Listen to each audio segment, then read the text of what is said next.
On today's show, how past life events impact future financial decisions. Part 5 of this week's series on what women want from financial advisors. With nationally recognized woman strategist, adult educator, and adjunct professor at Roosevelt University, Dr. Barb Provost. Hi everyone, I'm Steve Savant, syndicated financial columnist and contributing author to InsMark, Life Specs, and Backroom Technician. Let's get down to business. Well, welcome to the show, Barb. Day Thanks. 5 days of living in your world. Yes. Wow. And I have to tell you, today we're going to get into it because so many people react financially because of past life events, some good, some bad. Right. And that really colors our thinking. So we look at money through a different lens because we've had money events or impact events that were significant. And we have to figure out, hey, was that warranted? And should I stay there or no?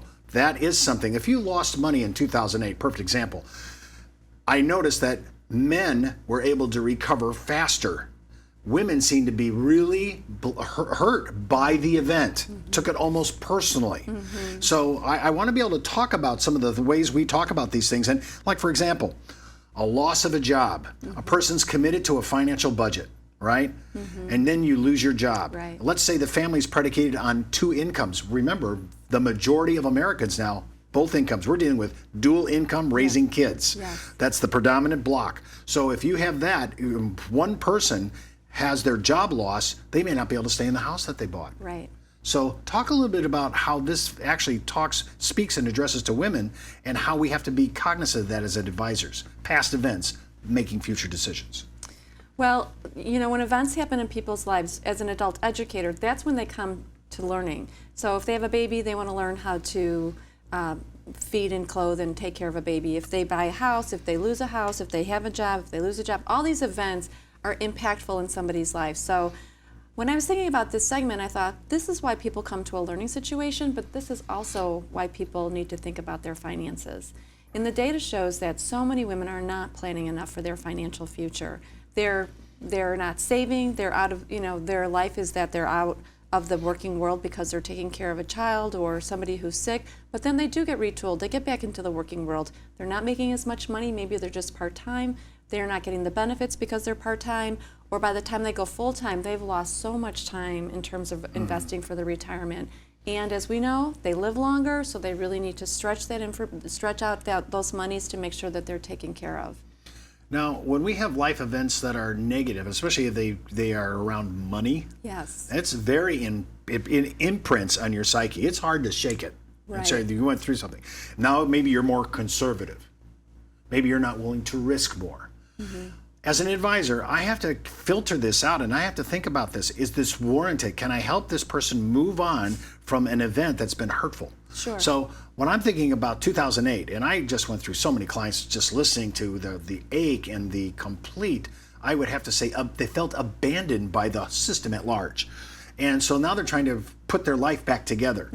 People are working longer because of 2008, women and men. Yes. But women even the more so, especially. Now you were talking about a couple days ago in one of our segments, you talked about how there's much more single women households now. Single households with children, single households without it. Women that are single, they have so many today issues, but they aren't attending to tomorrow's issues, like retirement, like their own long-term care. Right. And you suggested earlier, you said something about they're taking care of people. Yeah, maybe they're probably their mother. Sure. Because they're the number one caregiver. Yeah. A daughter is the number one caregiver most of the time to their mother. True. So how do I make this all happen? Because I want to make good decisions, and I want to be able to move forward with my life. I don't want it to always be stuck in the past and just retreading losses. So that's a great question, and a lot of the data shows there's this big gap, blah, blah, blah. And I ask the question, why? Why is there a gap? Why aren't these people taking care of themselves? And a lot of it is because they don't trust their financial advisor, they don't find people that they can talk to or are knowledgeable, they don't have people that they can ask questions of. They're not educated, they're not fully what I say, confident and competent to make those decisions for themselves. So there's a huge opportunity here to really educate these female clients and let them know the burning issues that are right before them now, that they need to take action today in order to make sure that they're prepared for their financial future and for their long-term health concerns. You know, one of the trends I've seen recently in the last 5 years is women are now forming investment clubs. Sure. All women. Because now they're getting input. There are people that are, oh, hi, I'm always reading about ETFs, mutual funds. The other person's always reading about insurance and long-term care. They're all getting together, banding together to bring their learning curve into the 21st century so that they feel competent enough to make a good decision. Yes, and that's another way that women really are powerful in their learning. They build networks, they come together, they share information, they go out, they do research, they bring it back in, and they can build their own network of trust and information in those ways. And that's a great opportunity for other financial advisors to leverage and take an opportunity with. One of the things I've seen, one of my favorite shows on television is Shark Tank, and I've noticed a huge population of female entrepreneurs right in their middle age, in that 35 to 45, 50 area, and they really seem to be, talk about risk takers. They're going out and they reinvent something, and some of these people, of course, have hit the jackpot because they had a great idea. The loss of their job actually forced them into an entrepreneurial situation, which they normally would have never been into. True. So when I think about how past life events, we talk about negative ones, but here's one that's positive. You look at all these women that are going to Shark Tank and hitting home runs and are financially secure because they had a great idea that nobody else came up with. Yeah.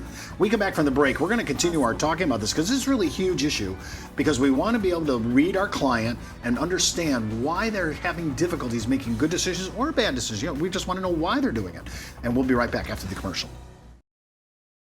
It's not how much money you make for your clients, it's how much money they get to keep, especially in retirement.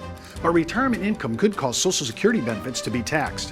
One tax advantage alternative is life insurance designed as a non-modified endowment contract that can generate tax-free income without taxing Social Security benefits. These contracts offer differing funding options depending upon your client's risk tolerance. For more information on how life insurance can be part of your retirement planning, just email me at steve@downtobusiness.tv. Brought to you by Ash Brokerage, the practice enhancement company.